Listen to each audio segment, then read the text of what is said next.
We spend so much time chasing more success, more recognition, more certainty.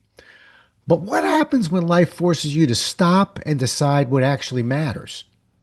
Let's have ourselves a pocket sized pep talk and explore how a life altering moment can strip everything down to what's real and rebuild it with purpose and perspective and a voice that refuses to be ignored. A Pocket Sized Pep Talk, the podcast that can help energize your business and your life with a quick, inspiring message. Now, here's your host, Rob Jollis. Today's guest, Ryan Neal, is a musician, speaker, and survivor whose story carries both grit and groove.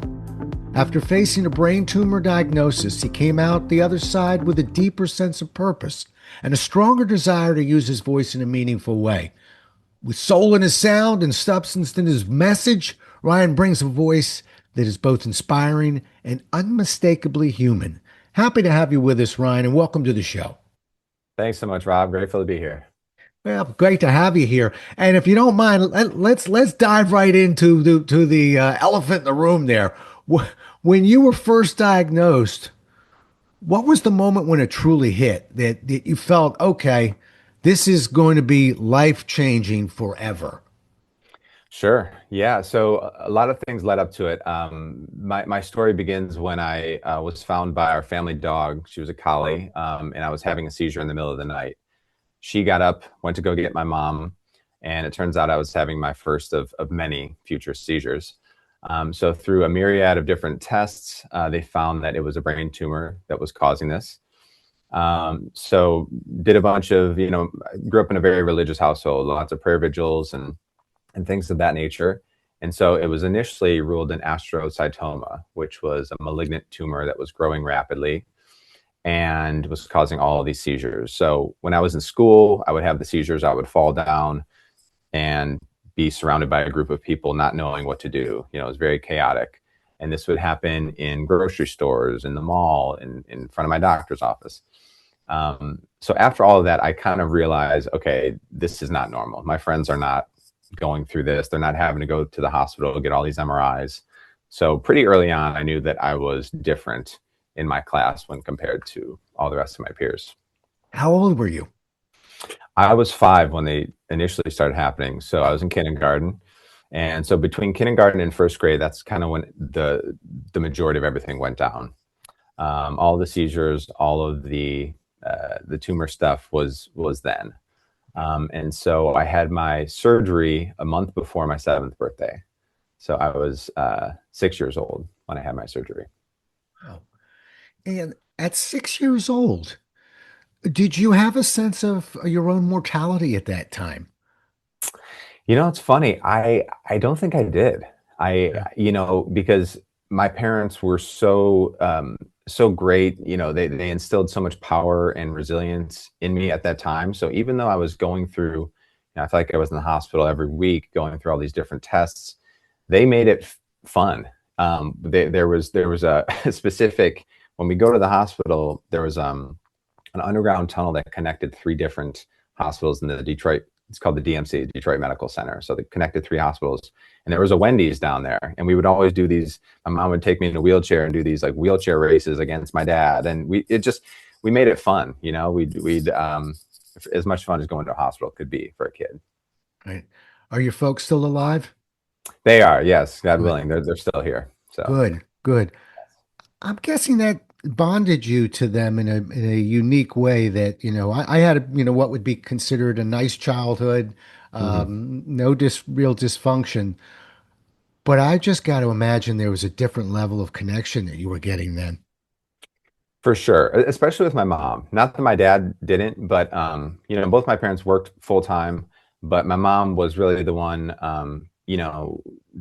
that was just my rock at the time. And she was so strong. And even though I could tell visibly how difficult this was for her, she would take me to the hospital and I would be going through a spinal tap.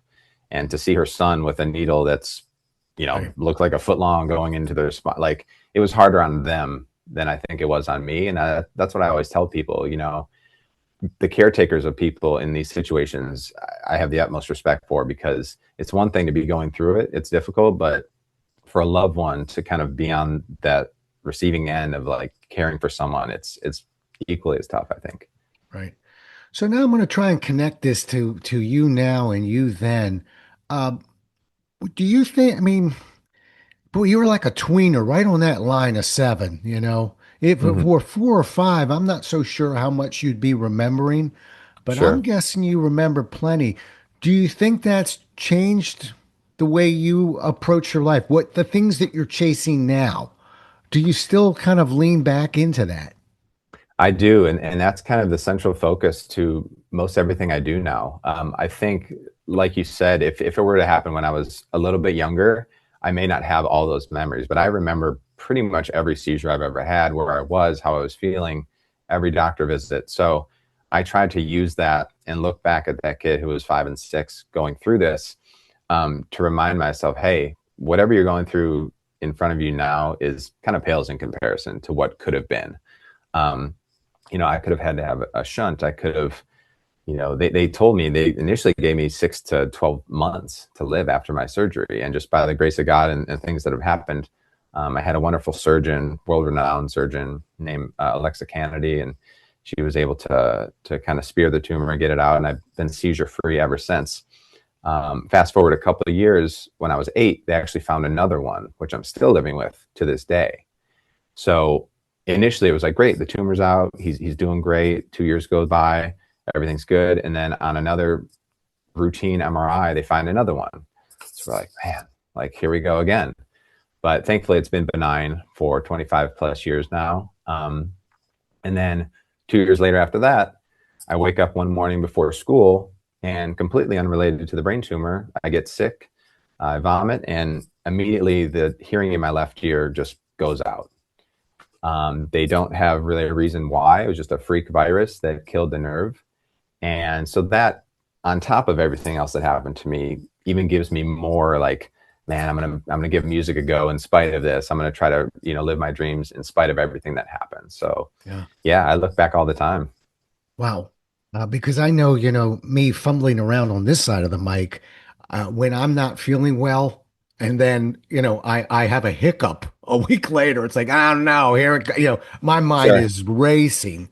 Um, you know, it's interesting. I have a saying by our coffee bar, and I've never been able to find the author, uh, but I love the saying, and it says, worry is the misuse of your imagination.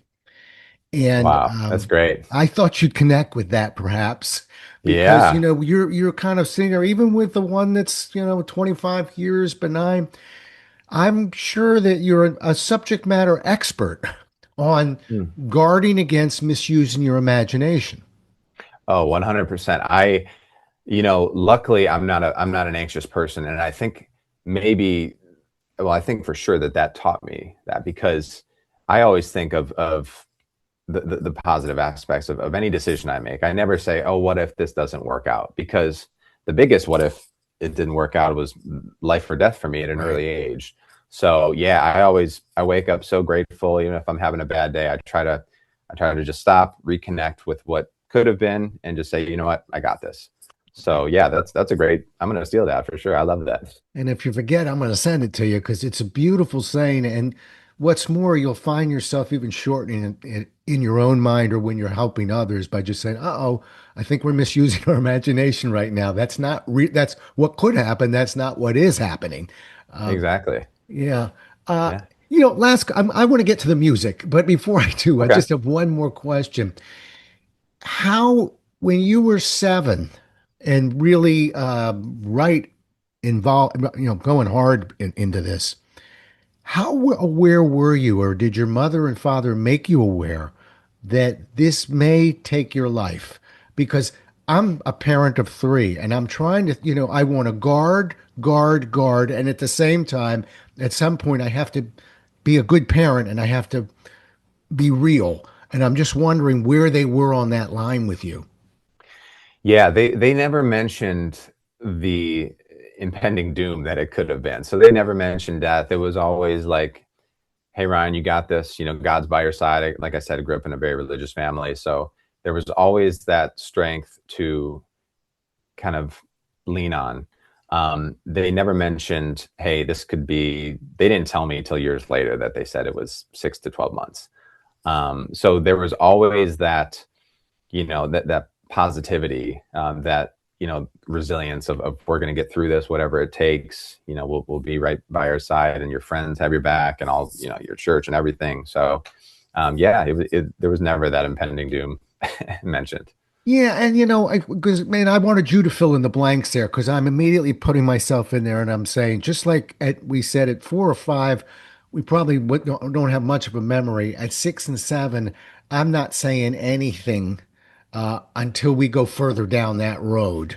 Sure. At 10 or 11, I think I have a responsibility to bring a little bit more to the table. So you were kind of right in that middle spot. Your parents are amazing, quite frankly, to have been able to navigate that because there is no book on it. And we have to just go with, our spiritual selves and our intellect and logic and instinct.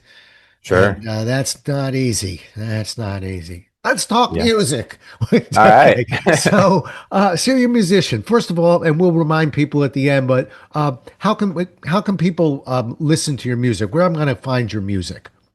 Sure. So it's on all the streaming platforms, Spotify, Apple Music, wherever you listen to music, you can find everything I put out.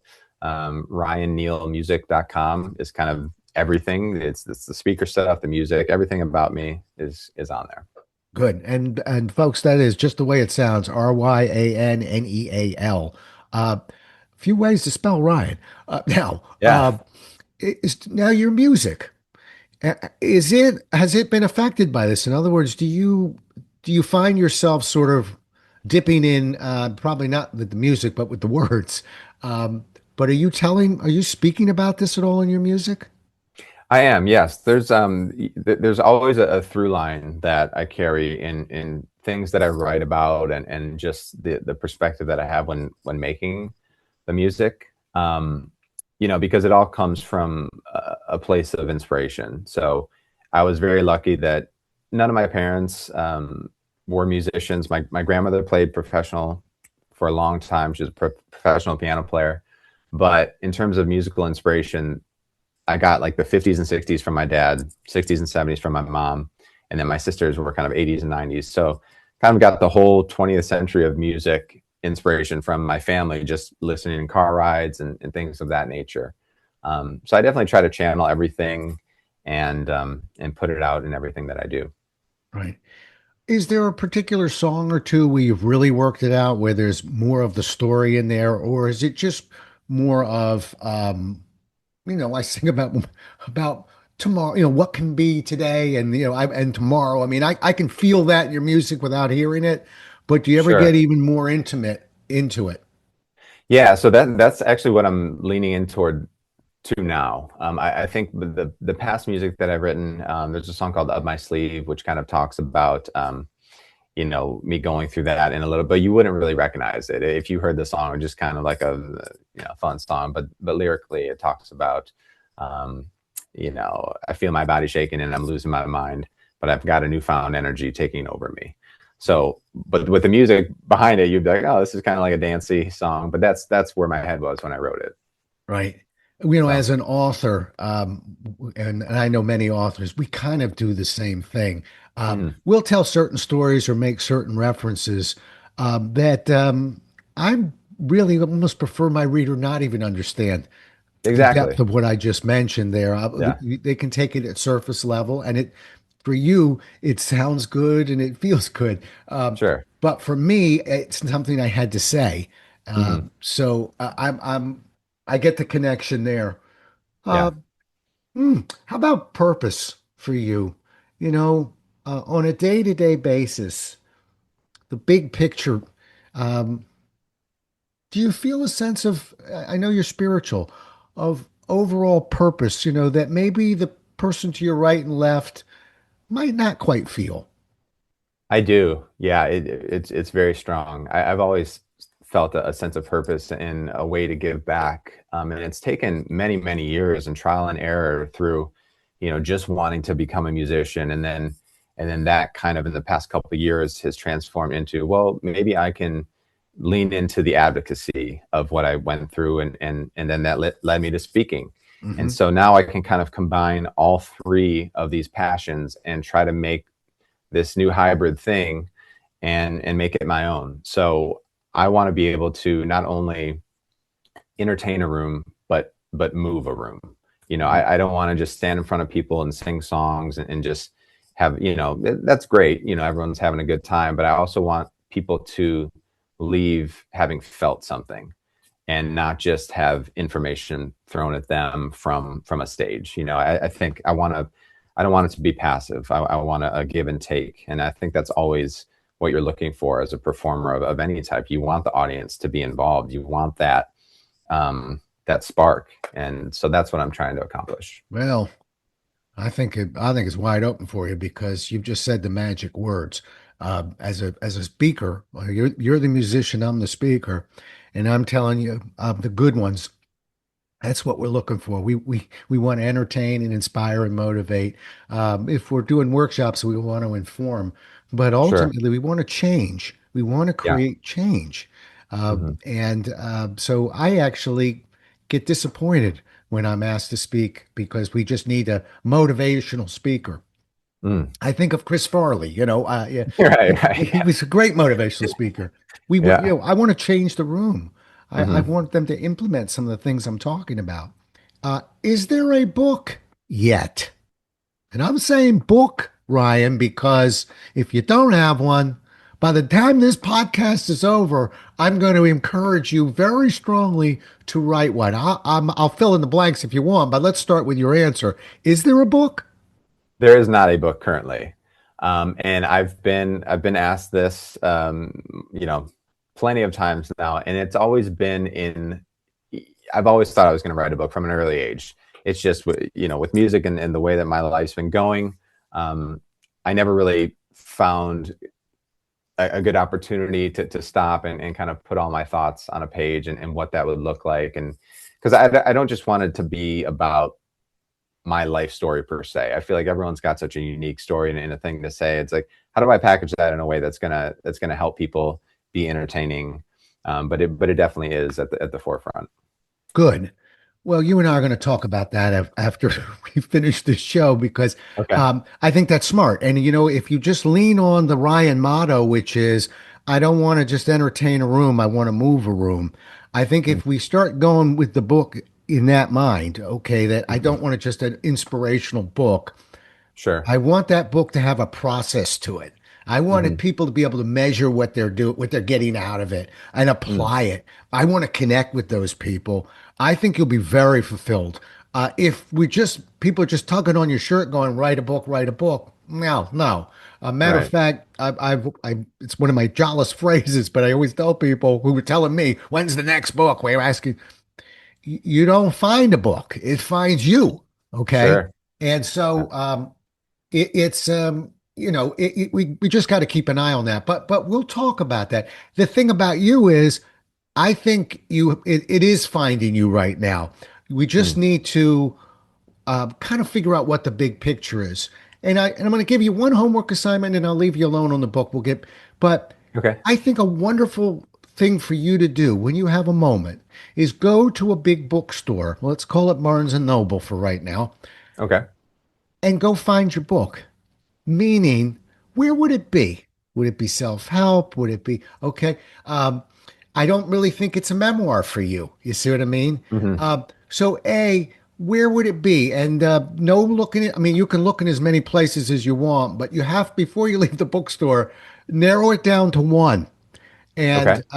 And also at that place where you're looking, you'll see other books that look similar in terms of what they're doing, and you'll pull some creative ideas from them as well. In other words, I think they'll inspire you just kind of looking at how they're put together. Um, you Okay. know, is it a very light cover and Mm. playful and joyful? Is it a little bit darker? It will help you to paint this picture for yourself. So I think that's a wonderful first move for you of just everybody relax. I know what I'm doing here. First, I just want to Sure. see what this thing might look like. And then Sure. we Yeah. can put the pieces in, maybe like music, you know what I mean? And we're not Yeah. saying write the song yet, but let's Hmm. figure out what genre it's going to be in. And, Sure. you know, Yeah. okay. So, Exactly. all right. So here comes the part where I would like to see if you can just help a few people out. If someone's listening right now and maybe they feel stuck, so it's not necessarily a medical issue, it's just uh, they're stuck, they're uncertain about Sure. where they are, they're lost. Hmm. Um, what would be a first step you might recommend for them to find, their way out, their own voice? Yeah, I think, when you're going through life and it's kind of like what I've learned, I guess, is that when life gets lighter, you stop asking, how do I protect myself from others, or how do I be more vulnerable? It's like how I can use what I've been through to help somebody else. Hmm. And looking at life, it's as cliche as it is, but glass half full. Um, Leaning into gratitude, because everything that we're going through, there's someone going through something so much worse every second of the day around the world.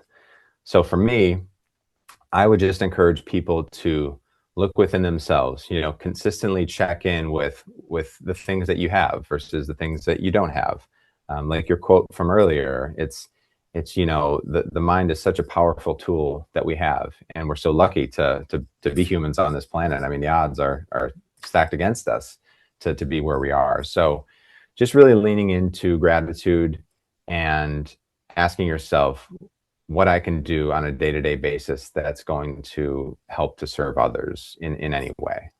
And that could be at your job, that could be in your relationship. Just really leaning into that and being truthful with yourself and where you're at in life, and what you can do to positively affect someone's day. Love it. And if I could add my 2 cents on there, my dad taught me that, and he was a very generous man, but he told me, he said, when you don't give with your checkbook, you give with your heart, you give with your soul, Mm, meaning anybody can write a check. sure. But to go in and, to a hospital and visit sick children, or to, which isn't easy. Hmm. That's more important than the checkbook.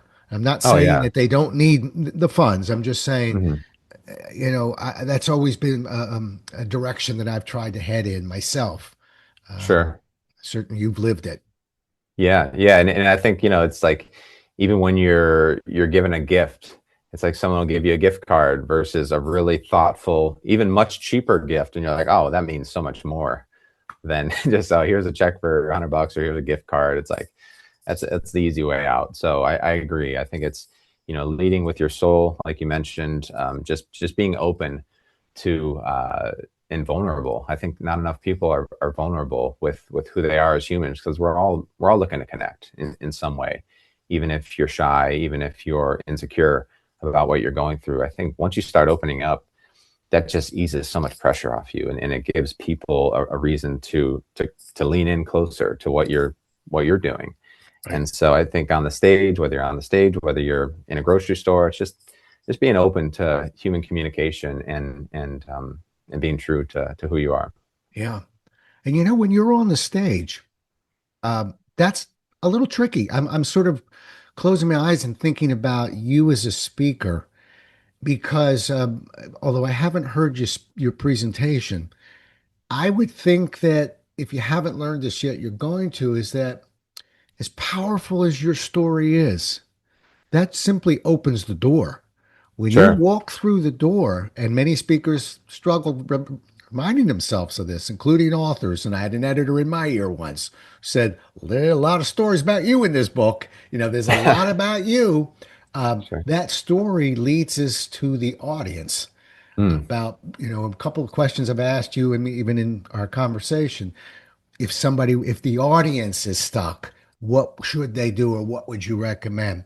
So it's something that even guys like me who've been at it for decades, I always have to keep an eye on that, because I'm very comfortable telling my story. right. You know, But Yeah. that story gives me the right to ask the questions and to take you on a journey of where when I want you to get out of the story Right. and not me. But you can see how that's can be a little sneaky. It is. Yeah. Yeah, definitely.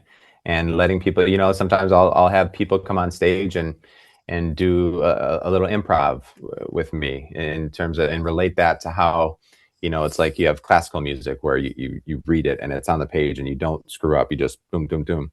And then you have jazz where it's a complete 180 where it's all improv and all feel. And that's kind of what I've always leaned into is the improv message of not only music, but just kind of shooting from the hip sometimes and just making a more customizable message to the person. So yeah, it's always, I'm still learning. I'm very much at the beginning of my speaking journey, but that's kind of what I've been taking from music is really lean into that improv, get people involved, get people trying something new, getting on stage and singing with me, learning a 3-part harmony and things of that nature. So it's been fun.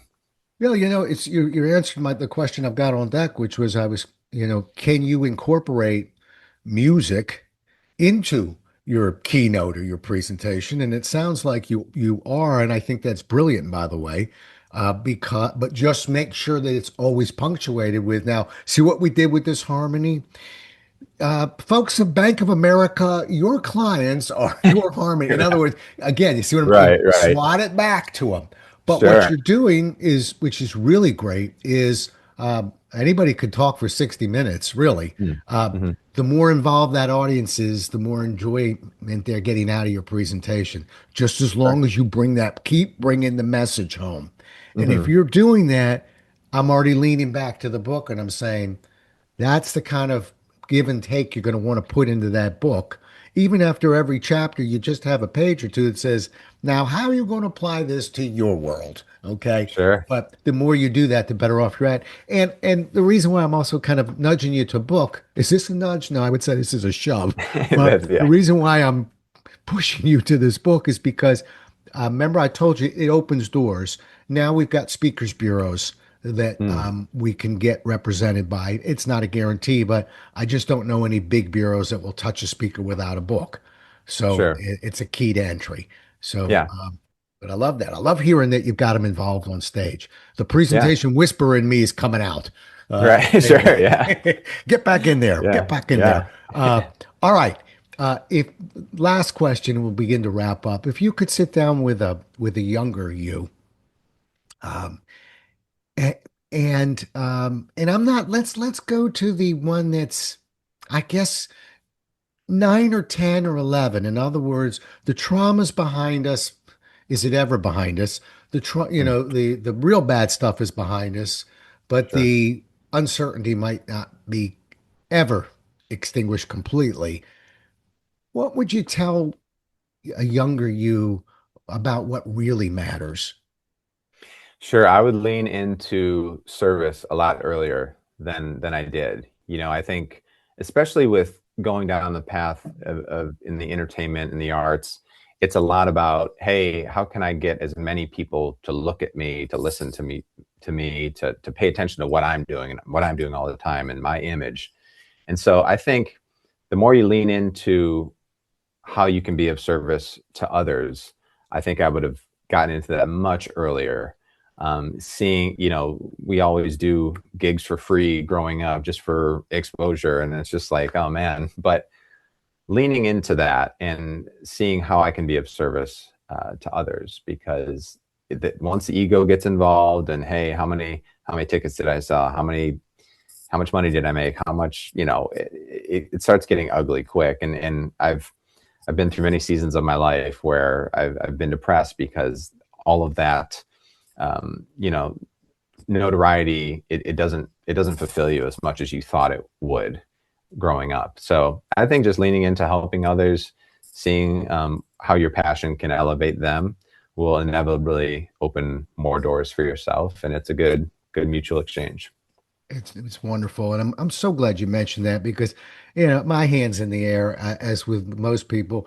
I'm very proud of the service that I've been offering, but it Hmm. wasn't as early as it should have been, and it Yeah. wasn't as early because my instinct wasn't there yet. Hmm. It's just like anything else. I'll get to my retirement savings. I'll get to certain things. I'll get Right. to the service side of me. And Hmm.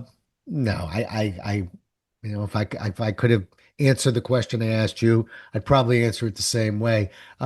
We really don't need to wait around. We may not be able to give quite as much time to it, Hmm. but we can start the process because I guess the hidden little secret that I think you've discovered and I've discovered is once you do step into service, uh, you're not sorry about it, and rarely do you start retreating from service. You Sure. find yourself increasing and increasing. You just have to Hmm. take that first step. Yeah, definitely. Yeah, it's powerful once you start leaning away from kind of thinking that you have all the answers and this is how I'm going to direct my life. And by this time next year, I'm going to do this and this and this. It's like, man, life can throw you a monkey wrench real quick. And Oh next yeah, thing you know, you got stage 4 pancreatic cancer. Uh-oh, what's that $1 billion going to do in your right, account? Not much. right. So yeah, it's just really leaning into the present and figuring out how you can use the skills that you have been given to kind of uplift others, and in doing so, it will uplift you in many ways as well. Yeah, glad you mentioned that. That's another little secret people don't realize. The reason why you're going to lean more into it is because you're going to be uplifted from it. Yeah, And we sort of look at it as, well, it's just another job. I don't have the time for that work.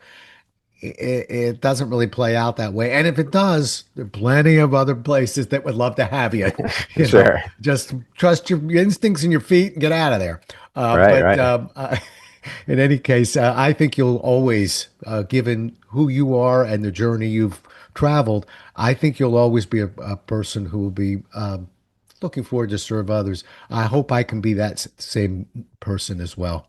All right, remind people how we get up hold of you. First of all, music we can get at iTunes and Yeah, yeah, iTunes, Spotify, everywhere where you find music online, my music's there. Once again, my name is Ryan Neal, RyanNeal. N is in Nancy. And RyanNealMusic.com is the best way to just find out everything about me, where I'm playing, what my story is, the speaking, the music, all of that. perfect. My wife is an artist, and all her pieces are important to her, just like all your music. But there are a couple that are really nice. And sometimes when I'm showing somebody, they go, she's a collage artist. What is that? I go, here, show her one or two. Uh, Sure. am I stepping on your toes if I say, is there one or two songs that I'm gonna hunt down you on iTunes when this show is over? Is Okay. there one or two I should be looking for, or are they all just Rob? It's whatever floats your boat. Man, all my music, everything that I have out, I wrote it all, I produced it, I played every instrument, I mixed it, and so everything is the biggest extension of me possible, and it's just kind of what season of life I was in at the time. I think the song that kind of encapsulates who I am, a song called "Up My Sleeve." I mentioned it earlier, and then there's a song that I'm another song called Wonder Woman, which is a newer ish song that I put out. And so I think from those two, you can kind of dig into the rest of the catalog, but they're all kind of in a kind of funk, soul, pop vein. And then, I produce music for other artists too, whether that's country or rock or so I try to have my hand in a little bit of everything and just kind of keep things fresh. But yeah, you start with those two, Up My Sleeve and Wonder Woman. I got up my sleeve written down. That's the one I'm going for. Cool. Listen, it's been a pleasure meeting you. I love your Great. Likewise, story. Rob. Yeah, and it's one of the reasons why I love the show because I get to meet people like you. Ryan, keep putting one foot in front of one foot in front of the other, as we say. We usually say it better than that, but keep putting one foot in front of the other. Keep doing what you're doing, and let's get that book started. Great. Will do. Okay. Thanks so much. Anyhow, thanks so much for being on the show. Yes. Appreciate it. You bet. Well, we'll do it again as well as we can next time, everybody. Until then, stay safe. Thanks so much for listening. If you enjoyed today's show, please rate and recommend it on iTunes, Outcast, or wherever you get your podcasts. You can also get more information on this show and Rob at jollis.com.